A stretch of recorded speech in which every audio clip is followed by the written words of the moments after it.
Well, I just wanted to keep this casual. We haven't done a live stream in a while, so I wanted to just. We had Sean and I had a show in. What month was it? March? Yeah, March. We had a show in March, and it was called Vivid Exhibition. And we showed. We had a show in Kansas, Wichita, Kansas, where Sean is, and I'm in Florida. And we had a group show with Lindy Weiss as well, me, Sean, and Lindy. We're not showing Lindy's work today, but we are showing some work from Sean and mine from the show. Kind of just other work that we want to just showcase and talk about that we are excited to talk about. But this is hosted basically to encourage virtual art exhibitions.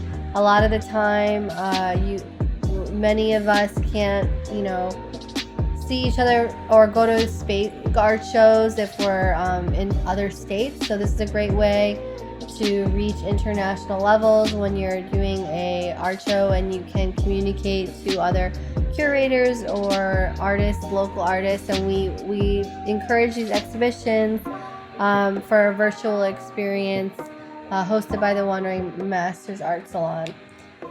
So I'll just get started.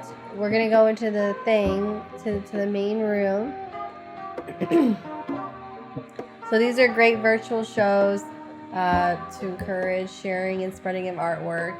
It doesn't matter where you're from, what state we're in. We can definitely do. It's like basically being at an open art show exhibition. So the show that we showed in February or March, if you were not able to be there in person and see the work, this is a great opportunity to see it virtually in real time. A lot of the work some of the work is sold that we're showing, but some of it's for sale as well still. So we can talk about that as we go. But Sean, do you have any comments about Vivid? Oh no, it was a real fun show. It's hard to explain, but how we had it hanging at HUE, it was very effective with kind of pop art vibes, figurative essences. Overall, it was just really about vibrant color and painting. I loved it. Yeah, it's true. A lot of color, especially Lindy's work is very abstract. Mm-hmm. So that was exciting to bring it all together. There was like over 100 pieces in the show. Yeah, that was a crazy amount. Do you still have people talking about that show? Oh yeah, we had one inquiry on your work. I think it was a few weeks ago. Still waiting to hear back from the guy, but I'm sure there will be more. Right now, your show, your segment of the show is hanging in my studio. Yeah. So. Well, you also did new work since then. I wanted to talk about some of your style. So, I'm going to yours first. It's Bob Marley. Yeah, sounds good. So I went over that. So how long did this one take? Do you see it yet? All right, so that one, the designs take me about a month and a half to make them point by point. Mm-hmm. The original Bob Marley was actually made for the production director of the Hakkasan Resorts and Clubs, which that was pretty cool. But once I make the design, it only takes me about a few days to a week to paint the painting. It's the design that takes the most part because you have to make sure everything works out perfectly. Otherwise, the op art doesn't function as well. Yeah. So why did you pick this icon? Is there any reason? Well, with this series, Fading Identities, it's all about celebrities of the past and current day that want to be remembered, or don't necessarily want to be remembered, but are remembered. And it's how their identities actually literally fade over time in your own memory. Like, for example, with Bob Marley, you may remember every aspect of him, any blemish on his skin, so forth and so on. But over time, it's just more about the overall image of the person, and all the little details disappear. Yeah, that's a good point. A lot of time, like a lot of the time, you just recall like moments of like maybe hearing a song and like you think you know the person, and then that's a good point about it just being a memory. That's why it's kind of aesthetically designed the way it is. Mm-hmm. Yeah, exactly. And this dashed kind of shutter effect I do on a lot of these portraits. It also kind of helps because it's when you're in the face of the portrait, everything might seem completely abstract, but when you're looking at it from a distance away, it seems like it's crystal clear. Just like if you want to... And it also reminds me of like Dali's work. So some of his work is like it's very surreal in a sense. When you like squint, you can see you can see the figure in its full like sharpness, and then but the lines are technically there, but it brings that next design element. It just reminds me of our work. I saw that Abraham Lincoln at the Dali. He has that famous painting where like it's all designed by, it's painted with it's like windows, like different windows of color, but when you like squint your eyes, you see the outline of Abraham Lincoln. Have you ever seen that one? I don't think I have, but I want to now. Yeah, it's really cool. It's at this museum by my house, at the Dali in St. Pete. So that's what I thought of. It's kind of like elements of that. And he was very ahead of his time, and how to like push the image further, and your concept with the memory is really neat. So the Bob Marley, and I thought because it's got a lot of interesting color, so I thought it'd be cool if I was setting up the show, maybe I would curate it next to, which one would you pick? Maybe this one? That would be fun to put together. Yeah, I would say the first or second. Yeah, either one. Yeah, because you see the orange. There's like orange elements in the Bob Marley. How many colors did you pick for that? What's your palette? For most of the paintings, it's around a minimum of 6 colors. Some of them get a little insane at around 30. But for Bob Marley, I want to say it's probably 8 or 9. I went with a fall palette. Oh, a fall palette? Yeah. That's cool. And so this one I did like a flush series during the Vivid show. So I showed this during the Vivid exhibition at HUE Gallery with Sean and Lindy. And this was a fun painting to do. It was very gestural, abstract in its design. It's mixed media, acrylic, and charcoal. And I was just, basically just searching for color and meaning, but I was thinking about like flesh as in like the flesh of the feminine and the female figure, because that's a lot of what I'm discussing lately in my work. It's kind of like an internal dialogue about, self-discovery. So, and this one kind of has this Asian influence, even though it's not necessarily meant to be. Do you kind of see that? Explain it further to me a bit. Like the silhouette in the middle, there's a silhouette of a like a woman, but the hat is kind of like those flat. It has like this hat. The head has this hat at the top that's kind of like a Japanese or like that kind of culture that kind of influenced shape. That's what it reminded me of. It's not necessarily meant to be literal at all. Yeah, no, I see exactly what you're talking about. Yes. I wasn't sure about the middle segment, almost like arms stretching from side to side on the canvas. Yeah. But the black almost hair and then the almost white dress throughout the middle really speak to that point. Yeah, so I thought that was interesting because a lot of this was kind of subconscious, just kind of like drawing from figures that I drew out. Mm-hmm. So I just it's cool. Like I had a lot of fun doing this one. So this one I showed with like some of the main work from Vivid. So this is like 18 by 24 inches, I think. Yep. Yeah. Yep. So that was nice to show. I feel like it's closed. You can always reopen it, but like I love the blue. There's like a blue mark at the bottom of her dress on the like the bottom middle. It kind of like opens me into the painting. And sometimes I feel like to the right of her there's like this staircase that goes back. So there's like different layers, but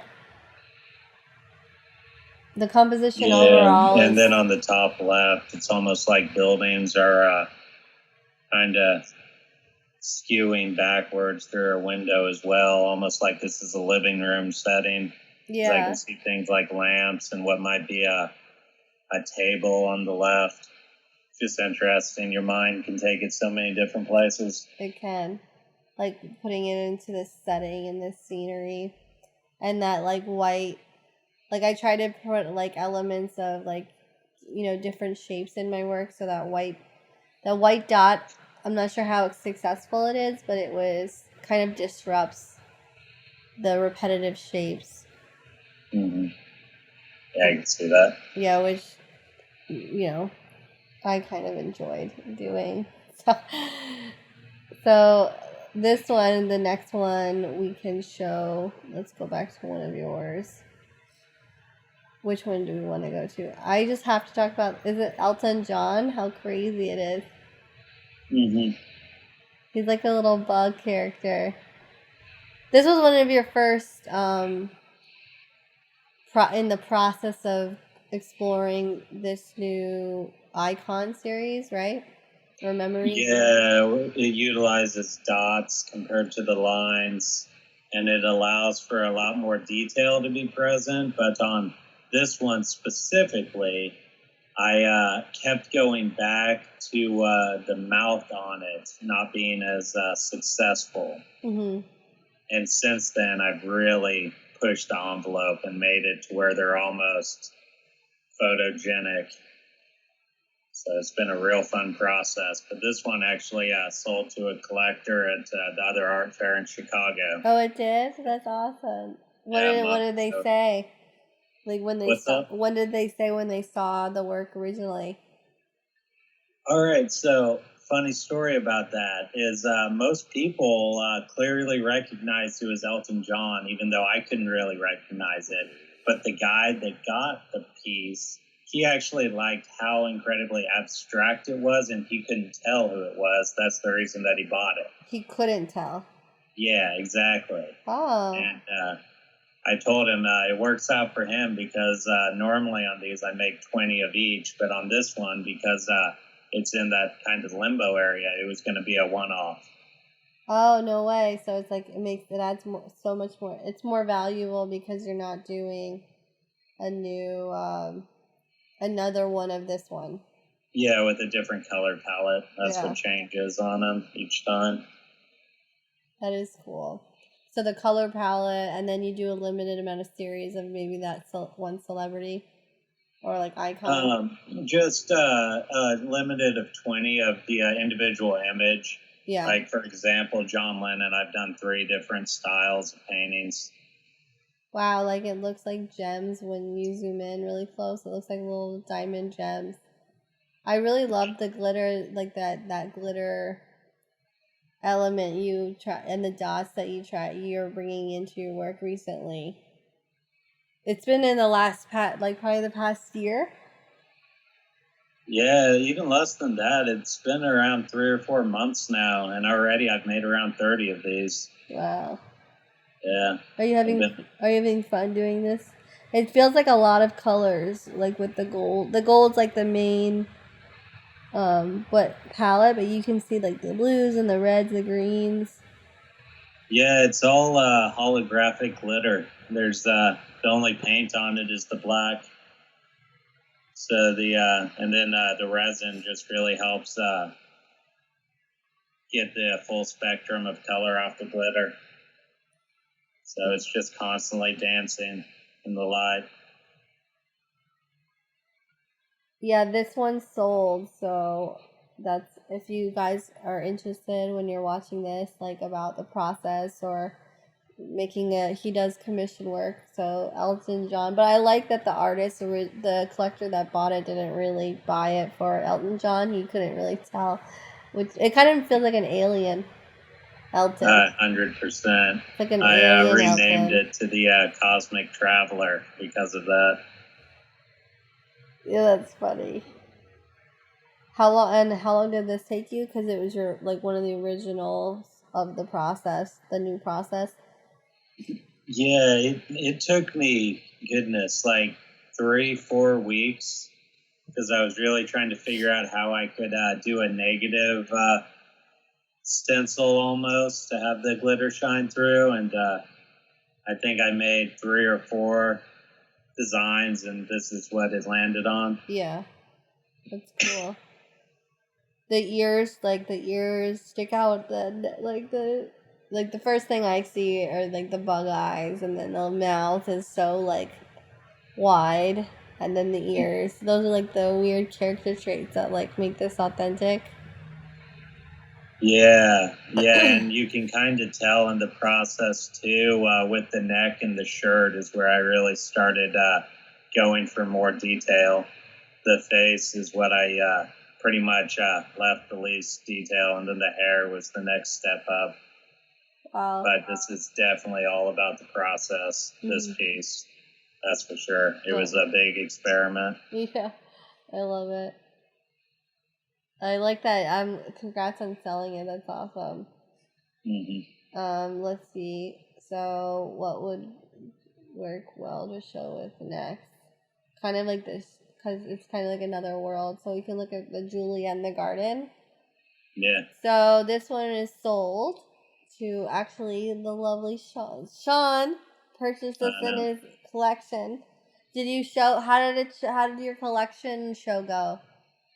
Oh, amazing. And I was fighting the traffic of Riverfest and everything else, and we still got a lot of people out. It was great. Cool. Did a lot of people just have conversation of why you bought them, or they just enjoyed your overall collection in general? Like, how that kind of go? Did you make a speech about all the different work that you've had? I typically just talk to people one-on-one. I'm not really huge on the artist talks myself. Yeah. But for the most part, people are just praising their favorite pieces in the collections. And it was very interesting because hardly anyone liked the exact same piece as their favorite. It was just really widespread, which is nice because the collection has around over 100 artists in it. Yeah. That's a lot of artists. You collected so much work. Yeah, a little over 150 pieces in the last 5 years. Oh, wow. That's so exciting.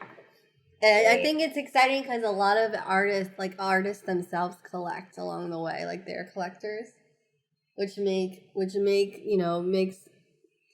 the support of local artists. You know when you think of like artists being out there and painting and doing their work, but it's cool because you see other they like to support each other and purchase work, and because they're so passionate about art, right? So I've gotten into the collecting game myself, where artists that I follow over the years or look up to, like contemporary artists and artists, and then work I want to purchase down the road, bigger work.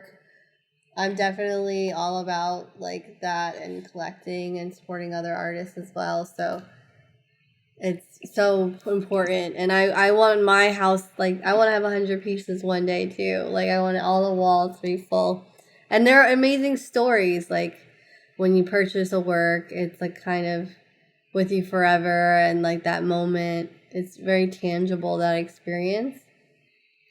That's what makes art so beautiful, because of the story and, like, you know, the personal connection you have with it.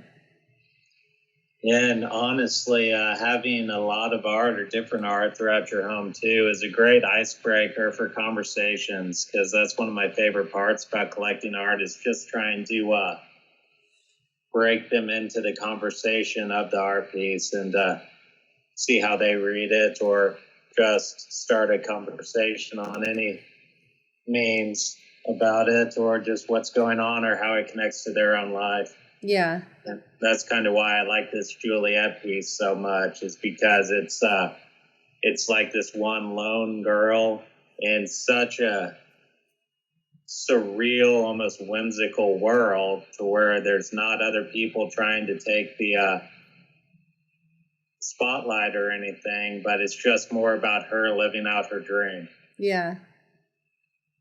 And it's interesting because the girl kind of has this, like, very mature face. Mm-hmm. That kind of doesn't feel like it would fit the body, but it, like, weirdly works.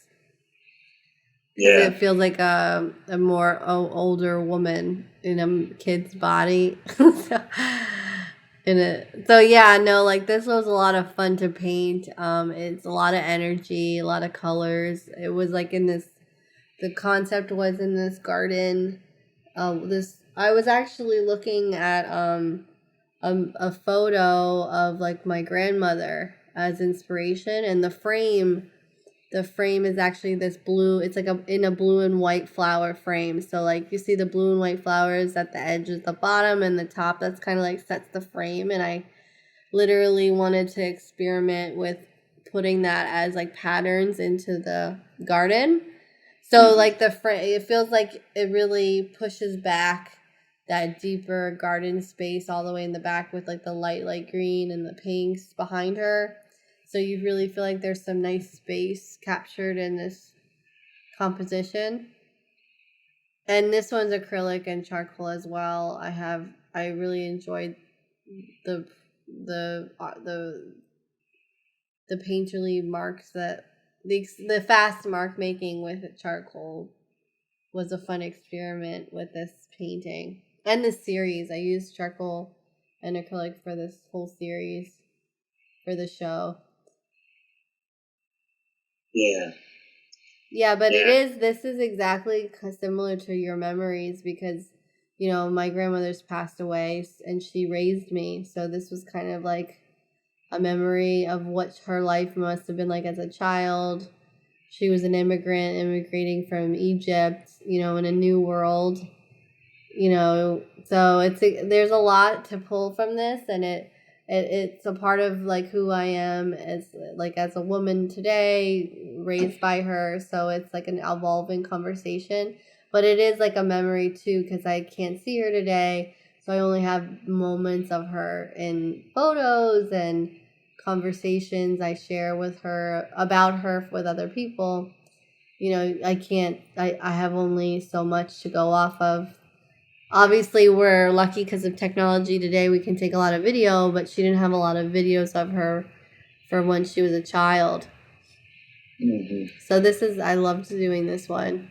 I'm happy you have it safely tucked away in your collection. Yeah, it's hanging right behind me right now. That's awesome.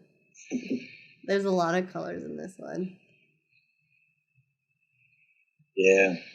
So yeah, one of the things that stands out the most about me is her skin tone, and then the golden dress, or orangish golden dress she's wearing. Yeah. Because it's almost alien-like, which makes sense with the flora all over the place. It's something that's almost curated or alien worldly. Yeah. It is in a weird world, like an Alice in Wonderland vibe.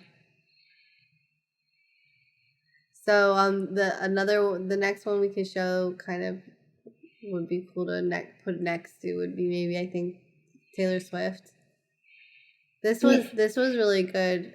Well done. I liked the cheek on her and the sharp the way you captured her face was very strong. Her face feature really stands out compared to the other two we just saw. Like her expression. So yeah, I think that was very successful. This one, I was actually trying to make the background both, what's it called, dominant and submissive. So it's like on the left side, you can see how the background really tucks away behind her. And then on the right side, the background almost is part of her and herself. It's like interchanging together. Yeah, I was curious how that would affect the portrait. And it definitely made the hair blend in directly with the background. But then her face pops out so much that it gives it this almost kind of weird depth to it. Yeah.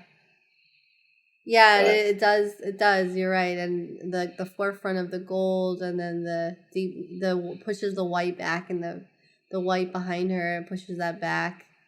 So it does bring this space. It does bring space into the painting or the artwork. Mm-hmm. What's that? Do you have the size? Yeah, this is a 16 by 16. Oh, that's a good size. Mm-hmm. A lot of these are all square, right? Yeah, they're 24 by 24s for the most part, but I do a few smaller works every so often. Is there a reason why you went with square versus like more portrait? Because these are portraits. Yeah, it's because I'm OCD by nature, so it just helps that it's all symmetrical. Oh, okay, because of the design element. I'm just kidding. It just it was just a square in the beginning. I just ran with it. Oh, okay. I've done some in like landscapes and portraits, but I just find the cropping on squares just always is more aesthetically pleasing for me. I love how the stripes they're all wonky when you get really close. Yeah, try my best to marbleize the paint. That's why I use so many different colors on each one. That's cool. But yeah, the gold that was created with this Taylor Swift painting, it's definitely one of my favorite uses of the spectrum. Yeah, and I see like the use of the yellow was a nice touch to for her hair. Mm-hmm. To really bring her forward on that side. Yeah, and a little history about this painting too is this was probably the 7th or 8th portrait I ever made in this style, and it was kind of the tipping point for my career. It got featured on Saatchi and Van Gogh and a few other websites online, and that's what really boosted my career early on to what it is today.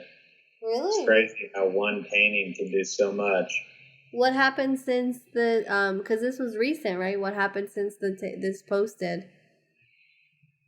What do you mean? You said that you were when you posted this Taylor Swift painting. You painted this year, though, right? Or was this a while?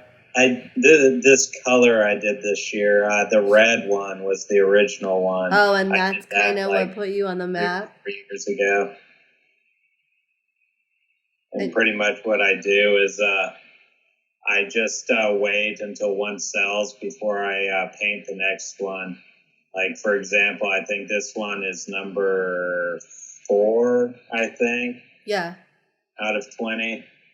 And it kind of gives me a little internal consensus as an artist to figure out which celebrities are quote-unquote more popular or whatever.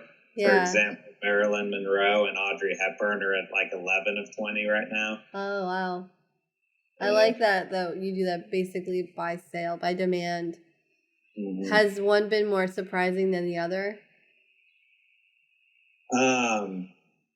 So yeah, the Audrey Hepburn one that I did, it's I don't like using this word, but it's pretty basic. And people have just ate it up. They just like it's nostalgic, classic, vintage look of her smoking the cigarette and the little tube thing, whatever those things are called. Yeah, the little thin tubes. Yeah. And then you said you painted that the same time you did this this Maryland. Yeah, that's actually a new Maryland. The old Maryland is in the streaked pattern, but this Maryland actually shows how I tried to wow, those dots are show beautiful. detail for the background and all that as well. Yeah. And she's another glitter painting too, so she has a layer of resin and then white paint over the holographic gold glitter. So that's like 3 layers, kind of, right? Yeah, pretty much. It's a layer of glitter, then a coat of resin, and then a layer of white paint, and then another coat of resin to seal it off. I like the shadow that's casted on her neck and the hair, and then the contrast with the shirt, her shirt going the other way compared to that was successful. So it's funny. Her shirt was actually a glitch in the system. It was supposed to be completely filled with dots, almost like a solid color. Yeah. But when I was working on it, I kind of found the pattern did a little nod to the rest of my work, so I left it as is without adding more circles. Wow. That's crazy how it was like a happy accident. Yeah. That's why, like, the biggest advice for any artist out there is just create, because you never know what whoops moments turn into something awesome. Yeah, it's something amazing. Mm-hmm. I agree, because and then it's okay to go through it's okay to even go through not kind of ruts, but like when you think like you're pumping out a bunch of work that's like not successful, those are all elements to like parts to the process. Like it's all for the process of creating those successful great works.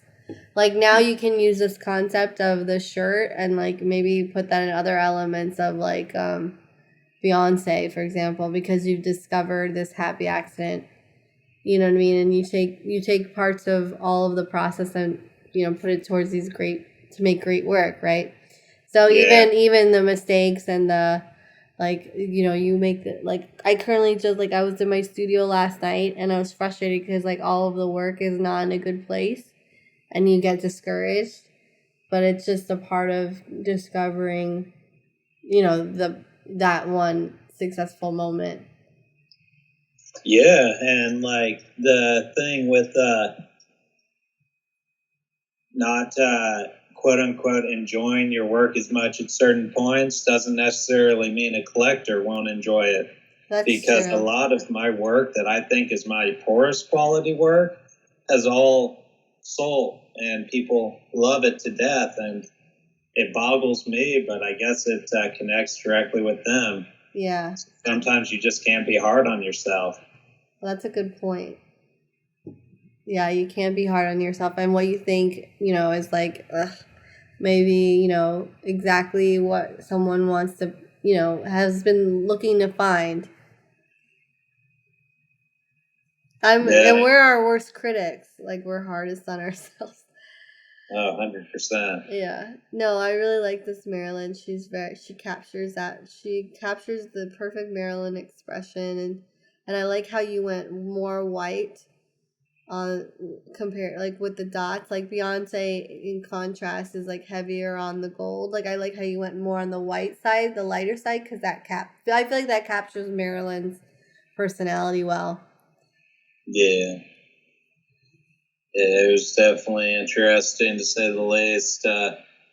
It's hard using such a pure pigment like white, but overall with the gold glitter, it was a good touch. Yeah. And like when you kind of look at it, you can see that it's 70% white paint and then about 30% color from the gold glitter, which with Beyonce on the right, she's about 70% gold and then 30% white, because it's the same white used on the Maryland.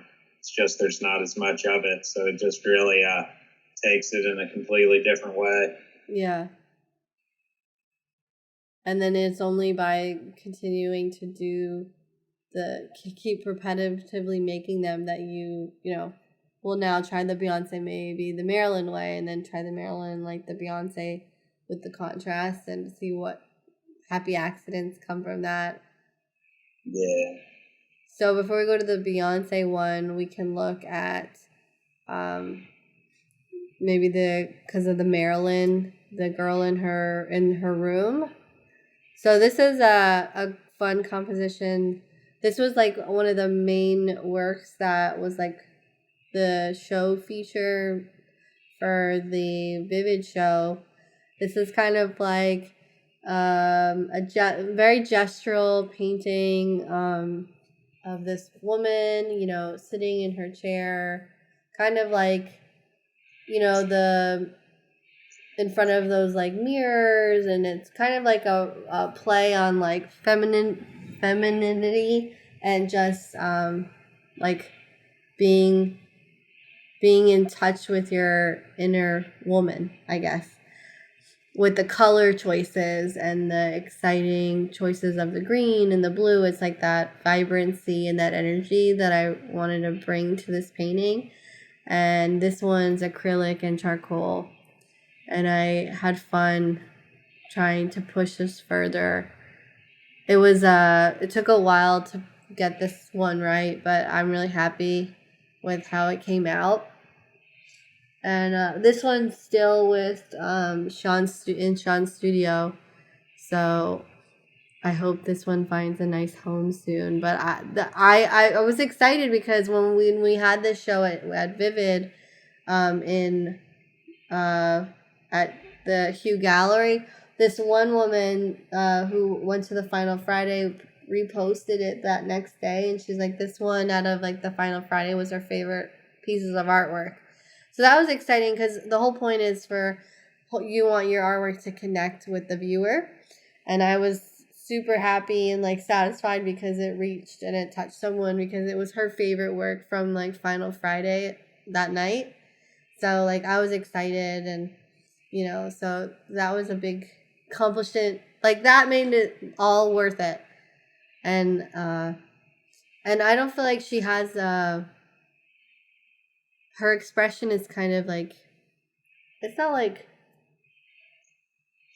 it's like contemplative. It's not really indifferent, but it's not really provoking a certain feeling. It's not supposed to, you know, it's not really provoking a sexual feeling, or at least to me. I don't know if Sean, if this painting provokes like a thought or an image to you, but no, it has a very casual feel to it, yeah, almost like a Shangri-La feel, to where she's just living in the moment in time. That's for sure. And it's funny that you talk about this was that one person's favorite from Final Friday. This is the one that actually got the inquiry at the studio as well. Oh, awesome. Yeah, so I have a feeling soon enough someone's going to snag this up. Yeah. So bye. Exactly. And I like how successful like the shapes of the blue with I love the color tones with the face and the arms, and how the hand and the nails, like the nails were just a fun, like the green, like that light green on teal, I guess you call it, on the nails was like a happy accident as well, because I was just painting away and trying to push this to a new place, and I think it worked. Yeah, with her face specifically, it has that kind of Picasso-esque mixed in a little Basquiat. But then on the rest of her, it's just very almost traditional feeling more. Yeah. But then her hand goes right back into that abstract because it's kind of like you can see the bone structure of her hand going through all the fingers as well. But one of my favorite parts about this painting, other than her being the figure, is on the right side of it. Mm-hmm. The little thing that looks almost like a palm tree. Yeah, like this little thing. It's like the corner of the room almost, but it pushes it back. So her thigh and her hip is like with the chair is like the front. It's like the entryway, and then this palm tree thing shoots back in the right corner. Yeah, and going from the top of how dark the room is to the bottom where it's almost like sunset, it just gives more ideas as to why her skin tone is the color it is and how all these colors are reflecting off of it. It's really nice. It makes you wonder if she's in a dark room or if she's outside. Yeah, that's a good point. Because it could be like dusk or sunset. Or she could be on fire. Or never know. Yeah, she could be in fire. Yep. All of the above. Yeah, no, I liked the simple big paint marks in the back to the details of the face, and I think this one is well done. Yeah, definitely. Completely different to Juliet too, which brings like a nice variety. Yeah. And this one actually reminds me of your work from not this last Basel, but the one before that. The one with the neon, or the one even before that? It was a lady, a black and white predominant color palette. It's one I critiqued a long time ago. Oh, yeah. Okay, I remember. Yeah, that's true. And that one was maybe more flat, and then this kind of has that like painterly, like you said, but then these Basquiat like abstract bony hand moments, which makes it more like contemporary in its thought process. Yeah. The ones that could go well together is another fun painting that I showed at Vivid was this Two Lovers. It's basically exactly how you think it would be, but it's like I did this past our Basel Art Week. I showed a sculpture, and the sculpture was with neon lights, and the lights was like this like vibrant pink neon. And since then, I've been trying to paint the neon that I've been thinking about because I'm obsessed with neon lights. So I'm trying to create like an environment where like you're actually still using, at least in this Flush series, I was trying to paint the neon that I was thinking about from the show, like from the lights. So that's the palette choices. It was pink and red and black and white, but like 3 different pinks and like 2 reds. So I just wanted to capture like, love and like this flush of like, of, the process of love and all of that goes with it, and through these painterly moments and creating this atmosphere. But this was a fun one. Yeah, one of my favorite things about this one, especially with like how it's the 2 lovers, but in the middle of them, near about their hips and down, there's a face in there that's almost like an angry face, almost like someone trying to push them apart, but they're still connected. Oh yeah, I can see that. Yeah, it definitely brings in a conceptual moment into it. And with the blacks around the 2 sides also trying to force them together, it's like how whirlwind romance can be. Yeah, ups and downs. Yeah. And all of it. But yeah, it's there's a lot of very interesting aspects in this. That's for sure. I liked the like on the left, like how the quick moments of the paint on the figure, and then it feels like blood too, like, but not in a like a scary way, but more in like a passionate way. Yeah. It evokes I think this evokes like a lot of thought, but at the same time it's I don't see it I don't see it in a negative light. I see it more of just like this narrative. Yeah, definitely. It's definitely not the hall from The Shining with the blood pouring through. That's for sure. No, that's not really me too. Like, if you know me as an artist, I'm not really like I'm more of a happy person. Yeah.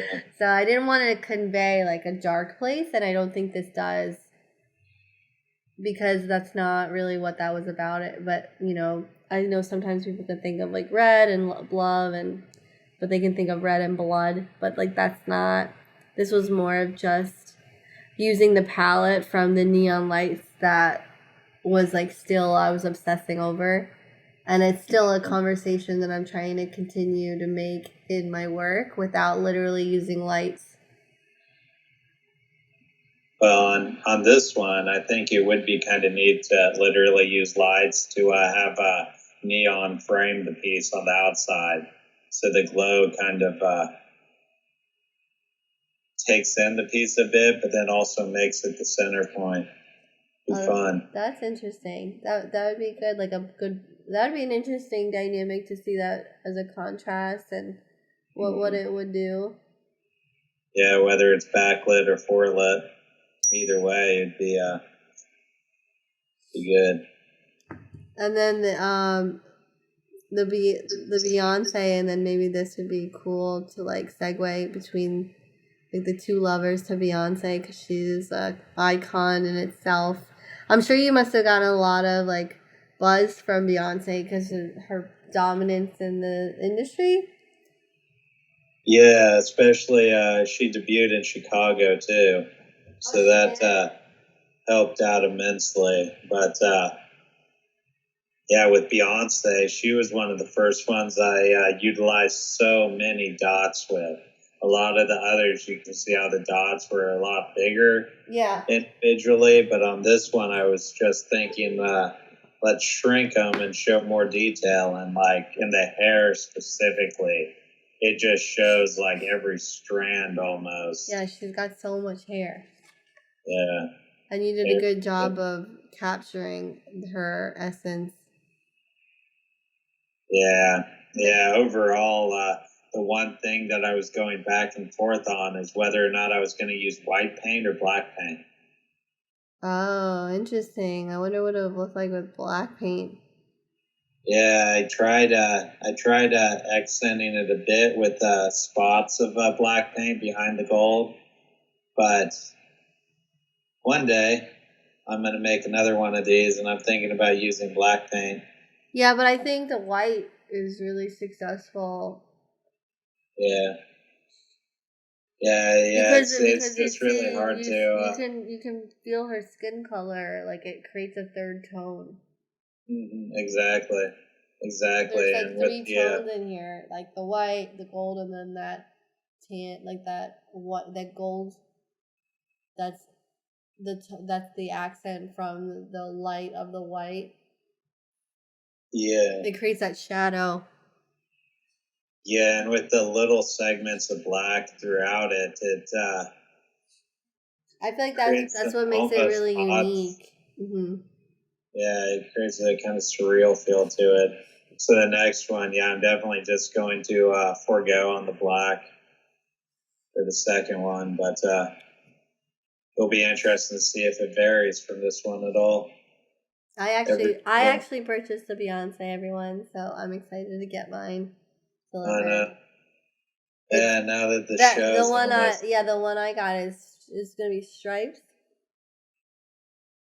What's up? Is the one I'm getting dots or stripes? No, it's dots. Okay, cool. Yeah. Yeah. Now I finally get it started now that I'm not dying over here. I know. This month has been pure Production. chaos.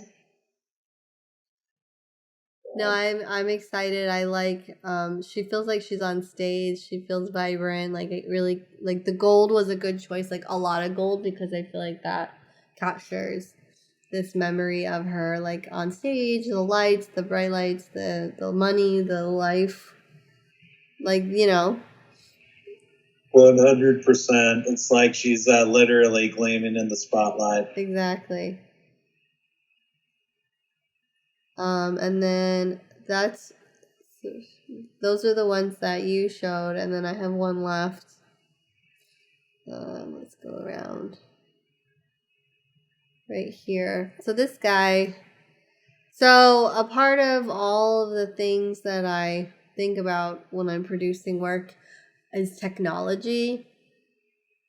So obviously, I have a big history with the Blickensderfer typewriter, because it's like in my family lineage, and I did a show on the typewriters, and like the typewriters is kind of like a thing that I continue to. It's like a part of it. It's like my character.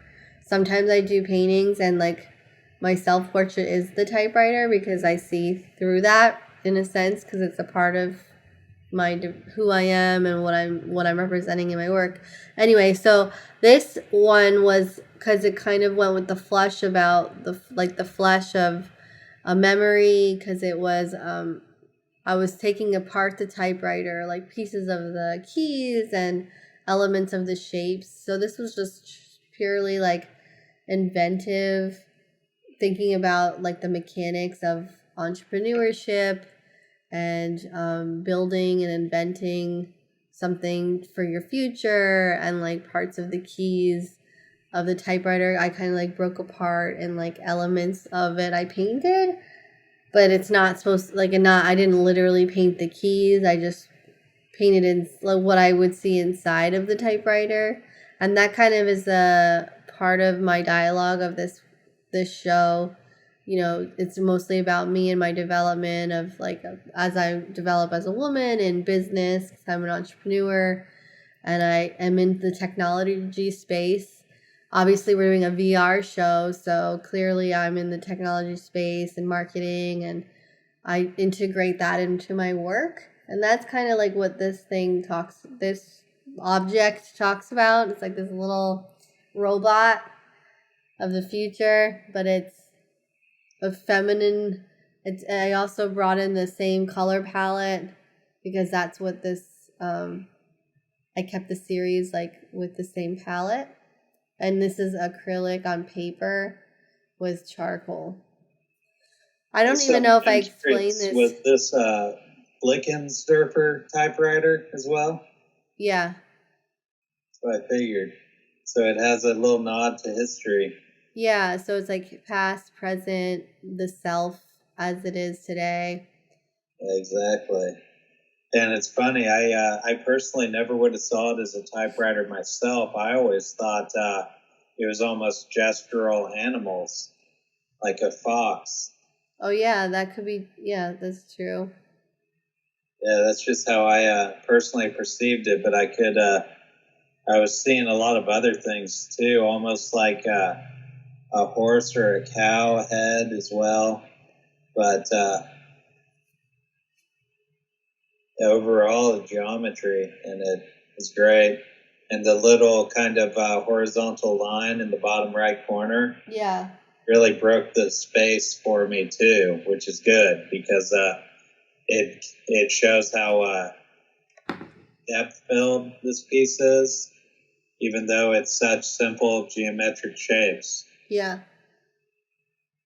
So yeah, it with all the sharp lines too, I definitely see what you're talking about with technology. That's for sure. And like the energy of the like the wavelengths and the time passing through to present. Yeah, this was fun. I'm glad you can see it now that I talked about it, because we never really talked about it when we had the show. We just hung these. So I'm glad you can see it now, like what I was pushing through. So that's fun. And I was considering what it would look like if the border was white versus black. What it would do. Yeah, I would almost say a white border might, I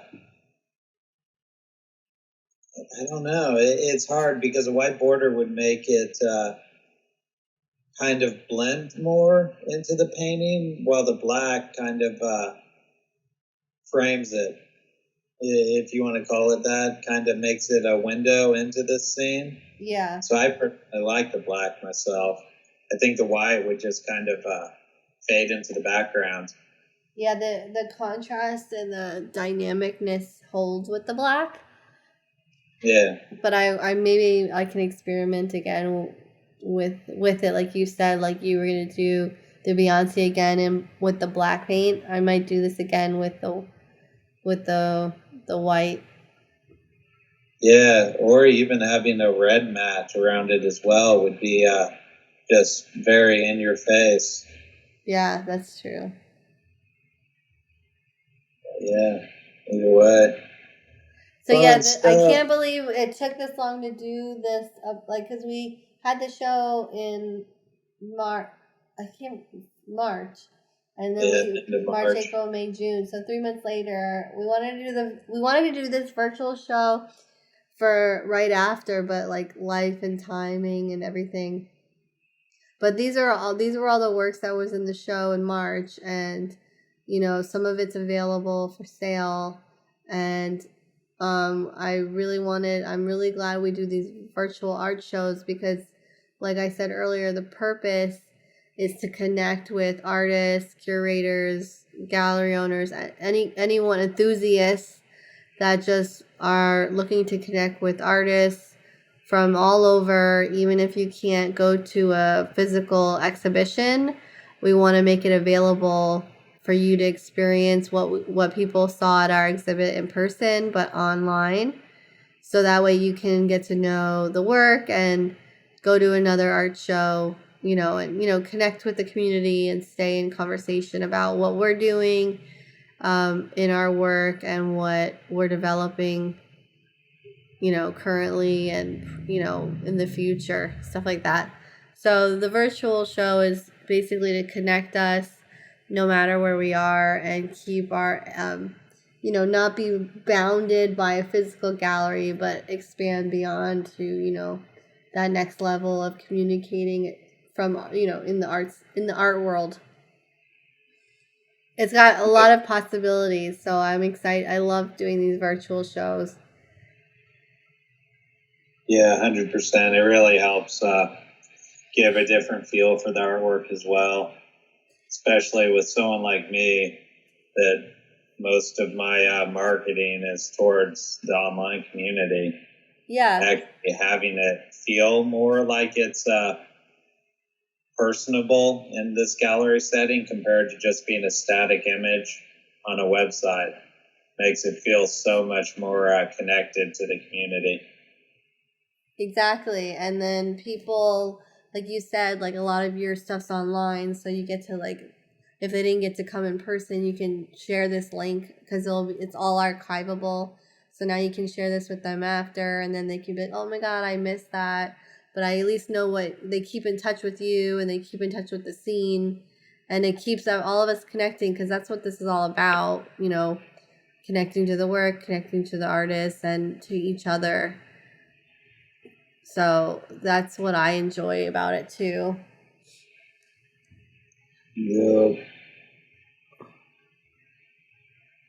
I like the difference between the gold. It was cool to see the gold and the pinks and the neon, like the neon like palettes. The contrast of the palette is exciting.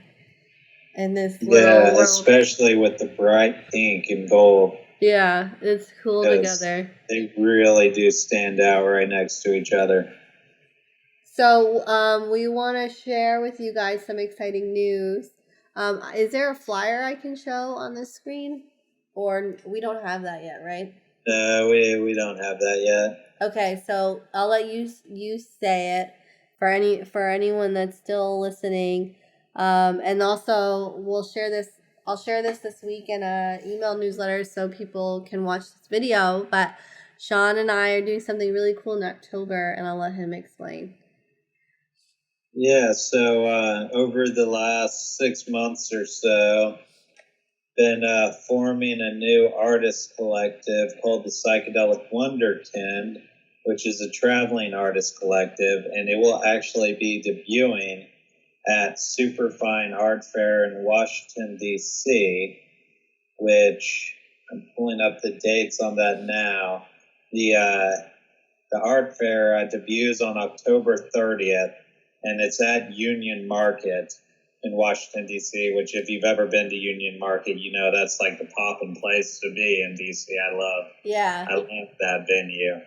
But, with the Psychedelic Wonderkind, it's going to be Dana, myself, another artist named Aaron Jackson Bowman, and possibly one more artist. But our booth, it's in the same location as mine was with Superfine last year, if I have anyone who remembers that. But it's going to be great. It's the start of a new chapter. I'm pretty excited. Yeah, your last physical gallery show is coming up this month. It's next month, July. Final Friday is the last one for HUE. That's crazy. Yup. So it's been 6 years. So it doesn't end. It's actually going online to this artist collective. It's going to be traveling the world, international, all over, not bounded by a gallery space, but breaking beyond. And this is the collective that we're excited to talk about and announce. Exactly. That we'll be announcing as months to come from now. Yeah. And it's going to have 4 shows a year. That's the plan. And they will be all over the United States. So just about anyone will have the opportunity to check them out close to them. And we're going to go to Europe. I can't wait. 100%. 100%. It's going to be awesome. What is it? Venice Biennale. We're going to be there. Yes. 2021. Oh, man. Yeah. I'm going to start making more work. I got big dreams. We've got big dreams, and this collective we're going to continue. I think all of the shows we do 4 times a year, we're going to offer we're going to do the virtual art show recaps with maybe the top pieces that were in the show, and then host them on the Psychedelics site. For the people that, because we're gonna be nomadic, we're not gonna be bound to a physical space, which brings only positivity and so much opportunity. And this virtual right now, space the collective helps. is about to get connected to Kunis.com as well, which that's out of Milan, Italy. Yeah, so all the work that you'll see at the fairs and on this virtual show will be available on the Kunis site, which is the online gallery that's connected with Sean. Yeah, Dana and my work are already on there right now under the HUE Gallery name, but it's getting switched to the Psychedelic Wonderkind next month. Oh, that's awesome! I'm excited. Yeah. Yeah, so I'll have links in this video on YouTube, and I'll leave it in Twitch too. But it will be links to the Psychedelic Wonderkind, the Kunis Gallery, because the artworks that are on here, if they haven't sold, they're on the online gallery. So, and then Sean's social media profiles and mine, so you can stay connected with us as we have some exciting things coming up this summer, and the fall's going to be awesome. We're so excited. So without further ado, I don't think I have anything else to say about this awesome artwork, but I'm so excited to see all the stuff you're developing, and You have a show coming up in the next month, so you've been super busy, and you haven't even taken photos of all your work. Like, it's kind of like if you follow him on social media, you'll get stuff never before seen, never before released. Is that right? Yeah. So it's like real-time stuff. I love social media. It brings such a great opportunity to follow the artists and their process and like get stuff before it's even hit the market. You just message him like, hey, what are you working on? Exactly. So thank you guys for joining us today. And I know it's a Sunday and it's the summer, but before the summer really starts kicking and everyone gets into the travel mode, I wanted to make sure we talked about the Vivid show that happened in March, because it was really successful. We sold work. We had such a great crowd. We had a couple hundred people come through. I made a recap video from the show that I'm gonna drop this coming week. It's like a fun recap of the reception. Sean, I didn't even show you, and it's really fun, and I'm gonna show that this week. And we have so much up our sleeve to come, and this virtual art show is just an extension of, keeping in touch with you guys, showing you what we're working on, getting your feedback, and, just staying connected. So without further ado, thank you, Sean, for your time today. Yeah, everyone have a happy 4th of July. It's so close. Oh yeah, that's next week. Oh, my birthday's this week. I guess. 31. 30 again. Yeah. There you go. I'm always going to be repeating 30. Mm-hmm. But all right, so I'll stop, and we'll talk soon, and happy 4th of July.